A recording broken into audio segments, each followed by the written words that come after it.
Hi అండి. నమస్తే. నేను మీ తేజస్విని. ఈరోజు రెసిపీ వచ్చేసి పిల్లలకి హెల్తీగా ఇలా ఇంట్లోనే స్వీట్ స్టాల్ స్టైల్‌లో మసాలా కాజు ఎలా ప్రిపేర్ చేయాలో చూద్దాము. రుచికి రుచిగా ఉంటుంది. ఆరోగ్యానికి కూడా చాలా మంచిది కదండీ! ఇంట్లో ఈ వేలో చేసిస్తే. అలా ఇక్కడైతే నేను ఒక ప్లేట్‌లో అయితే కాజు తీసుకొని పక్కన పెట్టేసుకున్నానండి. ఇప్పుడు స్టవ్ ఆన్ చేసి బాండ్లీ పెట్టేసి ఒక 1 ½ టేబుల్ స్పూన్ దాకా నెయ్యి వేసుకుందాము. అది నెయ్యి బాగా కరిగిన తర్వాత ఇందులోకైతే కాజుని వేసుకుందాము. మీలో ఎంతమందికి ఇది ఫేవరెట్టో కామెంట్ సెక్షన్లో అయితే తెలియజేయండి. ఇది మా బాబుకి అయితే చాలా ఇష్టం ఈ రెసిపీ.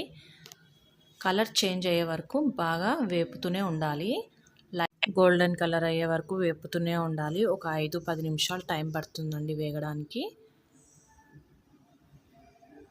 అలా లైట్గా కలర్ చేంజ్ అయినప్పుడు మనమైతే ఇది గిన్నెలో తీసుకొని ఒక పక్కన పెట్టేసుకుందాము.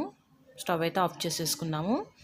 ఇప్పుడు ఇందులోకైతే తగినంత సాల్ట్ వేసుకుందాము. ఇలా వేడిగా ఉన్నప్పుడే వేసుకోండి. ఉప్పును కారము 2 తగినంత సాల్ట్ యాడ్ చేసుకొని, అలాగే కారం కూడా తగినంత వేసుకోండి. మీ స్పైసీని బట్టి మీరు వేసుకోండి.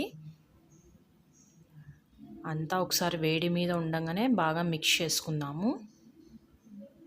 చేత్తో అయితే బాగా కలుస్తుందండి. మరి చేత్తోనే మిక్స్ చేసుకోండి. అంతే అండి, మన టేస్టీ అయిన మసాలా కాజు అయితే ప్రిపేర్ అయిపోయింది. వీడియో చూసిన తర్వాత మర్చిపోకుండా లైక్ చేయండి, షేర్ చేయండి, అలాగే ఛానల్ని సబ్స్క్రైబ్ చేసుకోండి. మీరు కూడా ప్రిపేర్ చేసి ఎలా కుదిరిందో కామెంట్ సెక్షన్లో అయితే తెలియజేయండి. Thank you so much for watching this video.